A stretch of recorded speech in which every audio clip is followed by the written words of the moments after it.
पाप और पुण्य क्या है, इसके बारे में जानेंगे दोस्तों।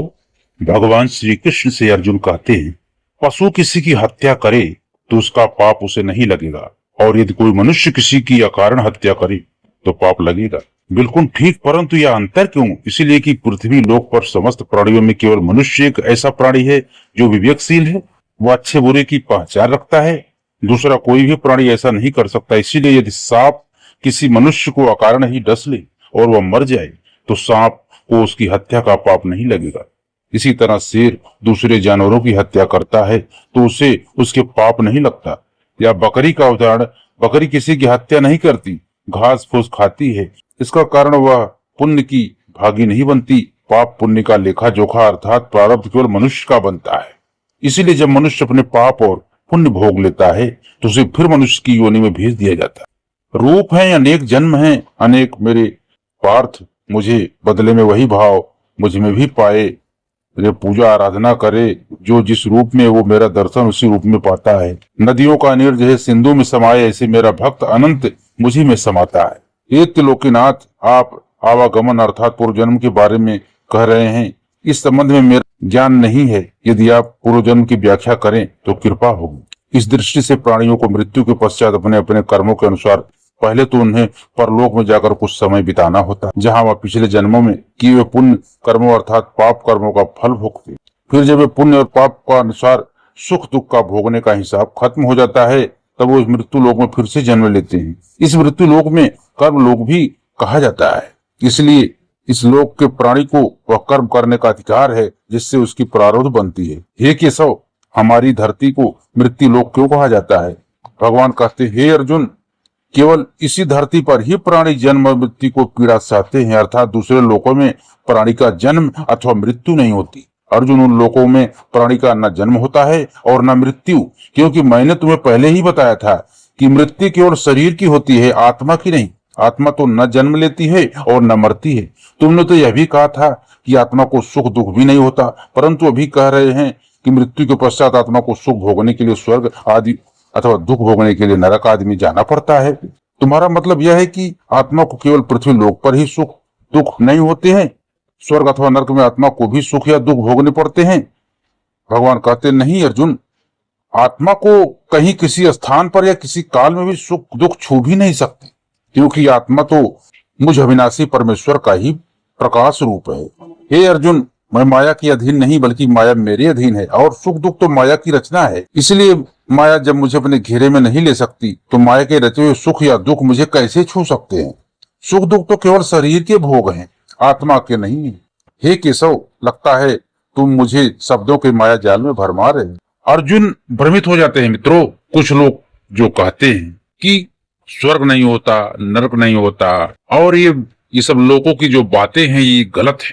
तो दोस्तों, भगवान श्री कृष्ण के अनुसार अनंत लोक हैं। सुख दुख का भोग केवल मृत्यु लोक में ही है, बाकी लोकों में नहीं है। दोस्तों, इससे यह सिद्ध होता है कि उस परम सत्य को हम छू नहीं सकते, अनुभव नहीं कर पा रहे हैं, इसीलिए हम ऐसा बोलते हैं। वास्तव में सब होता है। अर्जुन कहते हैं, मैं मान लिया कि सुख दुख केवल शरीर के भोग हैं, आत्मा इनसे अलग है।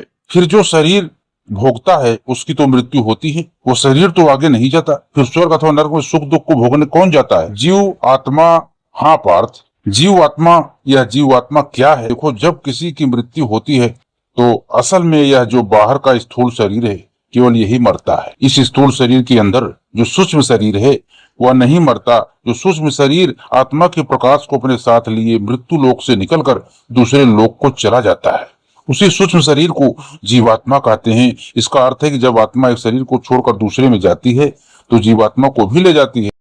नहीं अर्जुन, यह व्याख्या इतनी सरल नहीं है। देखो, जैसे समुद्र के अंदर जल की एक बूंद समुद्र से अलग नहीं है, उसी महासागर का एक हिस्सा है, वह बूंद अपने आप सागर से बाहर नहीं जाती। हाँ, कोई उस जल की बूंद को एक बर्तन भरकर ले जाए तो वह समुद्र से अलग दिखाई देती है। इसी प्रकार सूक्ष्म शरीर रूपी जीवात्मा उस आत्म ज्योति के टुकड़े को अपने अंदर रखकर अपने साथ ले जाता है। यही जीवात्मा की याद जो एक दूसरे से शरीर की एक योनि से दूसरी योनि में विचर रही है। हे महादेव, भगवान श्री कृष्ण परमात्मा, आत्मा और जीवात्मा की व्याख्या करते हुए मनुष्य के स्थूल और सूक्ष्म शरीर की बात कर रहे हैं।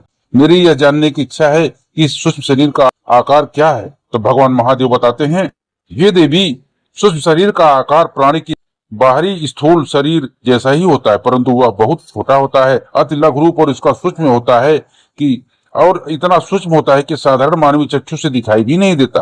भले ही छोटा है पर है तो शरीर, फिर क्यों नहीं दिखाई देता? क्योंकि उस शरीर में पृथ्वी और जल जैसे स्थूल तत्व नहीं होते, इसीलिए स्थूल चक्षु को वो दिखाई नहीं देता। देवी भगवान की इस महाविशाल सृष्टि में भिन्न भिन्न लोकों में रहने वाले जीवों के शरीर भिन्न भिन्न तत्वों से बने हैं। भगवान मानव शरीर 5 तत्वों से बना है, परंतु उसके अंदर सूक्ष्म शरीर एक ही होता है। नहीं देवी, उस स्थूल शरीर के अंदर भिन्न भिन्न स्तर पर 5 शरीर होते हैं। पहला अन्नमय कोश, जो बाहर का स्थूल शरीर है जिसे देखा जा सकता है। दूसरा प्रणव कोश, यहाँ जो सूक्ष्म शरीर आरंभ होता है जिसे देखा नहीं जा सकता, यह प्राण शक्ति का केंद्र होता है। तीसरा मनोमय कोश, यह शरीर प्राणायाम कोश से सूक्ष्म होता है। मनोमय कोश, यह शरीर प्राणायाम कोश से भी सूक्ष्म होता है, या मन के विचारों से बना होता है, सूक्ष्म होता है, अर्थात साधारण नेत्रों की दृष्टि द्वारा इसे देखा नहीं जा सकता, परंतु जो ज्ञानी सिद्धि प्राप्त करते हैं वह इसे देख सकते हैं। मनोमय कोश के बाद जो चौथा शरीर है उसे विज्ञानमय कोश कहते हैं। इसमें प्राणी का सारा ज्ञान समाहित होता है। पांचवा आनंदमय कोश है, यह शरीर अति सूक्ष्म है, इसी में आत्मा का निवास है। परंतु इन शरीरों में से कौन सा कोश अथवा कौन सा शरीर जीवात्मा के साथ जाता है? तो देवी, मृत्यु के पश्चात जीवात्मा मनोमय कोश को धारण करके आगे जाता है। इस सूक्ष्म शरीर में उसके साथ पुराने जन्म के संस्कार, उसकी भरी बुरी वृत्तियां, उसके पापों और पुण्य के हिसाब इस प्रकार उसके साथ चले जाते हैं, जैसे वायु अपने साथ फूलों की सुगंध ले जाती है। तो दोस्तों, ये कुछ सूक्ष्म बातें थी जो हमने आपको बताया, जो भगवान श्री कृष्ण अर्जुन को बता रहे थे, और कैलाश पर्वत पर बैठे हुए महादेव देवी पार्वती को समझाते हैं। जो गूढ़ रहस्य को माता समझ नहीं पाती हैं, तो भगवान महादेव सरल भाषा में उनको समझाते हैं, जो हमने आपको बताया। तो मुझे आशा है कि आपको ये बातें अच्छी लगी होगी। यदि दोस्तों आपको अच्छी लगी हो तो कमेंट में पार्ट 2 लिखें, तो दूसरा हम और आगे का बताएंगे दोस्तों। इससे हमको एक मोटिवेशन मिलता है और फिर हम प्रेरित होते हैं और अच्छी अच्छी वीडियो आप तक पहुंचाने के लिए। तो मिलते हैं दोस्तों अगले वीडियो में। यदि आप लोग चैनल नए हैं, चैनल को सब्सक्राइब करके बेल आइकन को जरूर प्रेस करें, ताकि ऐसा ही वीडियो आपको मिलता रहे। और कमेंट में हर हर महादेव या जय श्री कृष्ण अवश्य लिखें।